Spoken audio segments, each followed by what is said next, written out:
In this module of tools and equipment, we're going to explore cookware and storageware.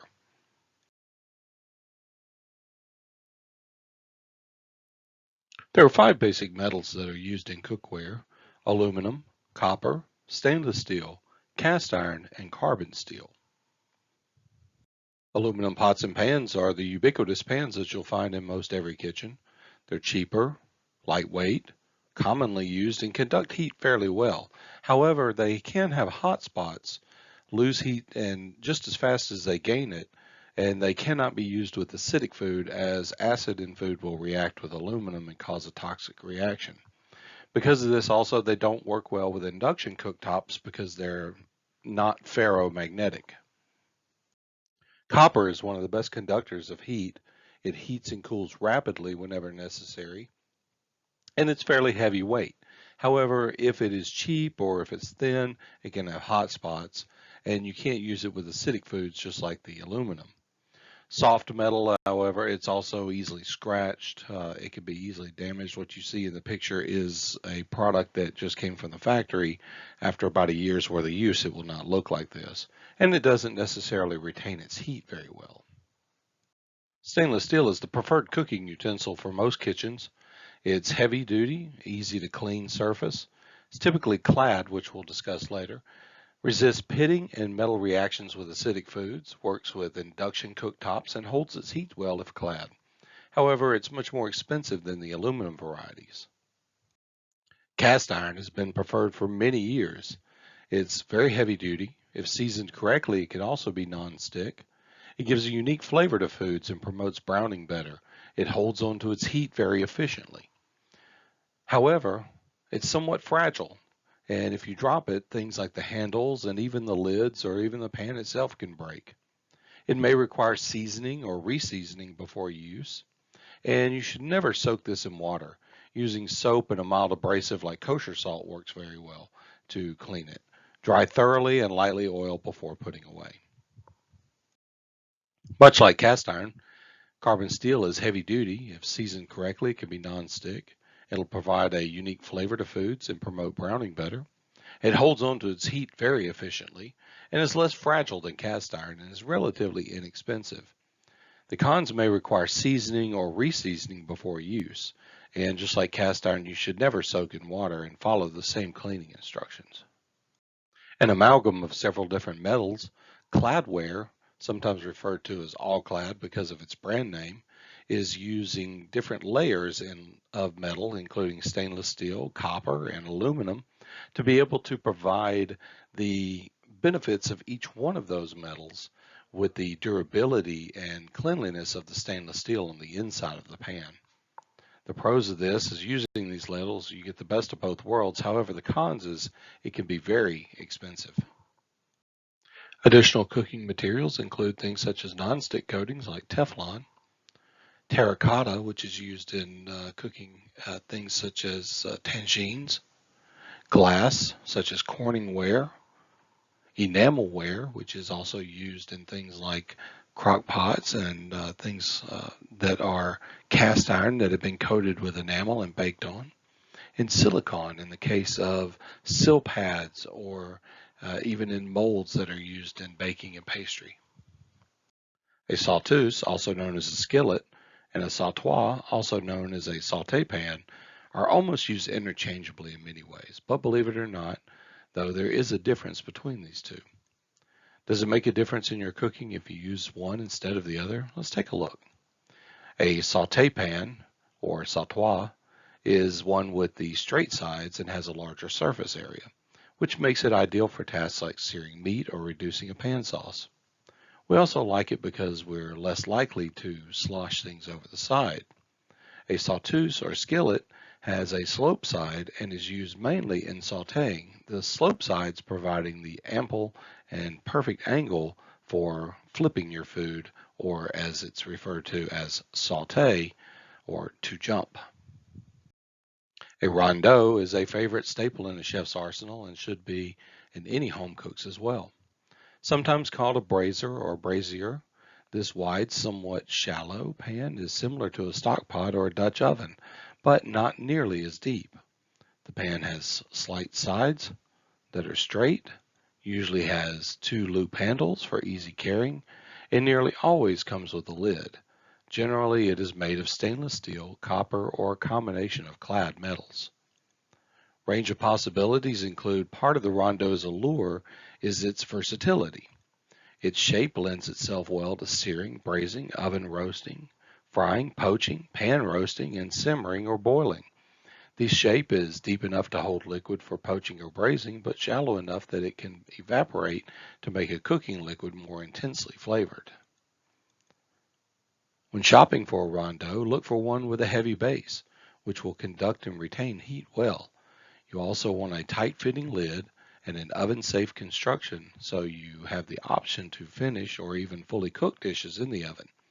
Also make sure the pan is not too wide. It should not be more than a couple of inches in diameter larger than your burner, or it won't heat properly. Like stock pots or Dutch ovens, rondeaus come in a variety of sizes. Choose one that will accommodate the number of servings you usually prepare. A 6-quart or 7-quart version should be sufficient for preparing 4 to 6 servings. A sauce pot is a cooking utensil that is round in shape with high straight sides and a longer handle. Equipped for a tighter fitting lid, a saucepan can range in sizes to hold contents from 1 pint or in sizes up to 4 quarts. They are made of materials such as stainless steel, copper, anodized aluminum, glass, and enameled steel or cast iron. A saucepan has many uses including preparation processes such as boiling water or making sauces and soups, or for braising foods. Saucepans are very similar to a saucier pan as both are used to perform similar tasks. The saucier pan is shorter in height and is made with a sloping sides instead of a straight side. Saucier pans provide easier access to stirring contents around the edges of the pan and a wider opening. It is easier to make with wide arcs of the spoon, spatula, or whisk.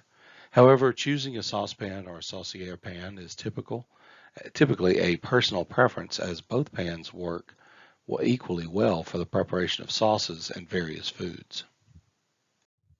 Stock pots are deep pots used for simmering stock and soups. They have long bodies and sloped sides. They're typically taller than they are wider.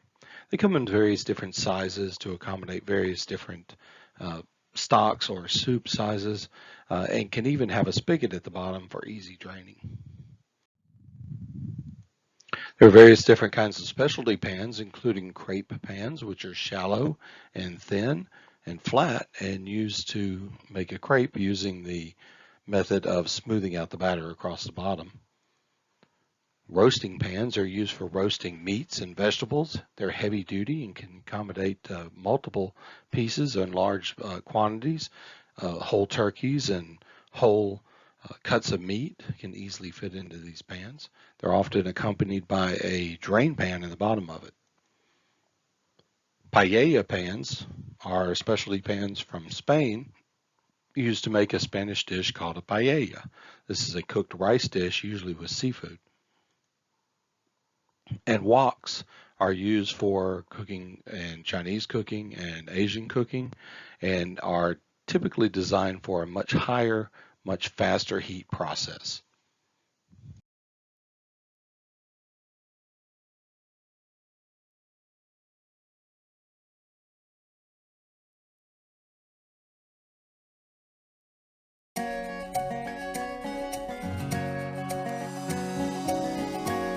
One of the first steps in setting up your kitchen is choosing the right cookware. Cooking and cleanup are a lot easier when you have the right pots and pans for each task. Though you don't have to purchase the most expensive brands, consider investing in a good quality set that will last. Let's take a look at some of their different uses. Large stock pots are taller than they are wide and have a capacity of at least 8 quarts with 2 strong grab handles. We use these for cooking or boiling soups, stews, stocks, and pasta. This pot is great when you need to feed a crowd or make large quantities of food, like potatoes or corn on the cob. Most sets of pots and pans also come with a smaller version, which is a handy size for everyday cooking. A small saucepan is really versatile. You can use it for cooking smaller portions, steaming, or reheating. When shopping for pots, there are a few common features to look for. These are stainless steel pots with thick bottoms. They allow for even heating without scorching or burning. And at the side here, notice the handle. Look for a pot with a welded handle instead of one with rivets. A welded handle lasts longer. And in any good quality set of pots, you want tight-fitting lids. The lid helps bring things to a boil much faster, which saves both time and energy. When buying pots and pans, pay attention to the handle. I prefer a metal handle. That way, the pan can go from the stovetop right into the oven. Just be sure to use a pot holder when you take it out. Now for sauté pans, commonly called frying pans. We have 2 non-stick pans here. It's nice to have at least one large one. This one is great for making about 4 or 5 pancakes. In this smaller pan, maybe 2 eggs. Again, the metal handle is great for moving from the stovetop to the oven to cook omelets or frittatas. You should also have a good-sized roasting pan. This will hold about 2 maple leaf prime chickens. A pan this size is also good for a roast or a turkey. So these are the basic pots and pans you need to get started in the kitchen. There are a lot more you could add, but the best rule of thumb is quality over quantity. Make sure you invest in good quality pots and pans that will last for years of great meals.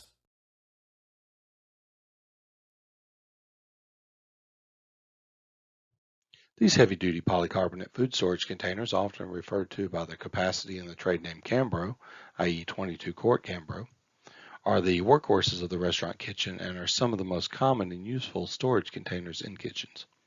They can store produce in the cooler, liquids in the freezer, and dry goods at room temperature. They are versatile enough to go from environment to environment. They come in round or rectangular designs ranging in size from 4, 6, 8, 12, 18, and 22 quarts. And they often come with matching or sized lids to accommodate them. They wash well by either hand or dishwashing and can stand up to years of usage. Other food storage options include what is often referred to by polycarbonate's trade name Lexan or by the company trade name Cambro, consists of large food boxes. They come in full and half sizes, 3.5-inch deep, 6-inch deep, and 9-inch deep. They also have drain pans that can be used in conjunction to prevent water from draining product, such as when icing fish. Ingredient bins come in a variety of different shapes and materials. They're used to store dry items such as flour, grains, beans, rice, etc. They are often on casters so they can move around in the kitchen, bringing the food to the workstation and not the other way around. They are required to have lids that prevent any foreign objects to fall into the food. These polycarbonate and stainless steel containers, called hotel pans, are designed to be used to store small amounts of ingredients on a refrigerated make table, such as a sandwich station. Polycarbonate will not react with acids in foods like metal containers will, and they will not get so cold as to damage the food. Stainless steel will not react with most acid foods and are often used where the temperature needs to be kept very cold, since metal is a better conductor of cold than polycarbonate.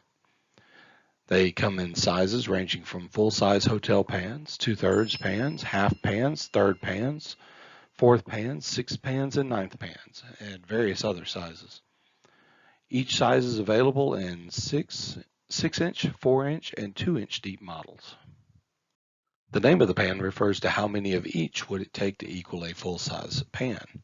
For example, it takes 9 of the 1/9 pans, or ninth pans, to make one full-size hotel pan. Here you can see various different configurations depending on the usage needs. Many of the configurations require the use of a spanner bar to prevent the pans from falling in.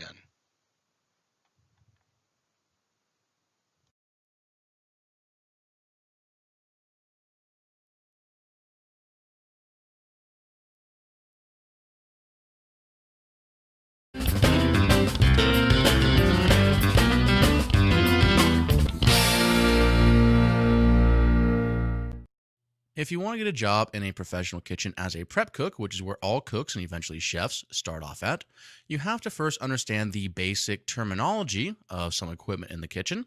And this will also help you if you're a home cook and you just want to pick up some stuff at your local restaurant supply store.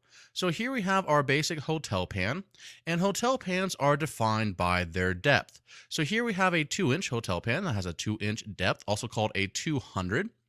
And you have a 4-inch hotel pan, which is a 4-inch depth, also called a 400.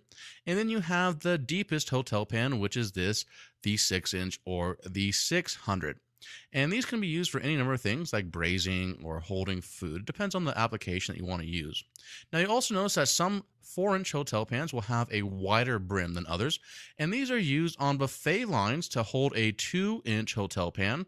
And you'll notice that this 2-inch hotel pan will fit directly into this, and it'll fit snugly. And this is because you'll have water underneath in your 4-inch hotel pan that will be simmering, and it will keep whatever product you have hot in your 2-inch hotel pan. And you do this by using sternos, and these sternos will go in those little indents on the bottom, and you'll fit this whole thing into a stand. Now you also have perforated hotel pans, which are basically hotel pans with holes in them, and these can be used as steamers. You can use them to drain things, and in a steamer setup, you're going to place your perforated hotel pan into a larger hotel pan that has water underneath it that's simmering, and you're going to place the lid on top. And there's a couple different lids. You have a lid with no hole on the side that traps in steam, and then you have a lid with a hole on the side that will allow a spoon to stick out, and you'll commonly see this on either buffet lines or like Hofbrau's, any restaurant that is executing off of a steam table. Now we also have service pans, also called mise en place pans, because this is where your mise en place will go, all your prep for your line. And they come in the 2-inch, 4-inch, and 6-inch depth. And so here we have a 6th pan, and it's called a 6th pan because you can fit 6 into a hotel pan. The same with the 9 pans or 9th pan, and this is because you can fit 9 9th pans into a hotel pan. And obviously same thing goes with a 3rd pan, and it's called a 3rd pan because you can fit 3 to a hotel pan. Now there are also half hotel pans, which are simply just half the size of a hotel pan, still coming in a 2-inch, 4-inch, and 6-inch depth. And you also have these large sheet trays, which can be used for any number of things, roasting, reheating, baking, whatever you want to use them for. And then you also have half sheet trays, which are literally half a sheet tray. Now, before we go, one last thing, you'll normally see these roasting racks or just a rack insert for large sheet trays. And this is good for resting meats anytime you want a product to be elevated above the pan so it's not sitting in its own juices. Now, for more information, including posting questions and comments for this episode, head on over to stellaculinary.com/KP14 for the show notes. Zip top bags, often referred by their trade name Ziploc, are an indispensable storage device for kitchens. They allow the storage of dry goods and other small quantity items. They can be used in the freezer or refrigerator as easily as they can be in dry storage, and they can even be used in sous vide cooking. A plethora of sheet pans are necessary in the kitchen. They come in a variety of different sizes, but most common sizes are the full size and half size. They can be used for storage, organization, baking, and a number of different usage. While not exactly a food storage container, the speed rack is essential for storage and movement within the restaurant. They can fit full-size and half-size sheet pans readily. They can be left open, wrapped with plastic for transportation and air protection, or draped with a specially designed shroud. Let's summarize and look at some of the takeaways for this lesson. Takeaway number 1. Not all cooking metals are identical. Cheap cookware often translates into cheaply made and burnt product. Takeaway number 2. You want to pick cookware based on your budget, but also by its intended use. You don't necessarily need copper pans to saute most foods. Takeaway number 3. Specialty cooking surfaces allow for more versatility in the cooking process and different results. Takeaway number 4, just like metals, choosing the right pot or pan is essential for the job. You should never use a Rondeau to simmer stock for a long time because evaporation will be more significant. Use a stock pot instead. Takeaway number 5, the right size storage bin is essential. Why store 2 quarts of stock in a 22-quart container? It simply doesn't do the right job, and it takes up too much room in your coolers. And takeaway number 6, you can never have enough hotel pans, no matter what size you have. This presentation will attempt to give an overview of the different smallwares and pieces of equipment that you'll experience in a restaurant environment. However, it's not an exhaustive list. For more information, I suggest ktom.com, which can be accessed at the link on the screen.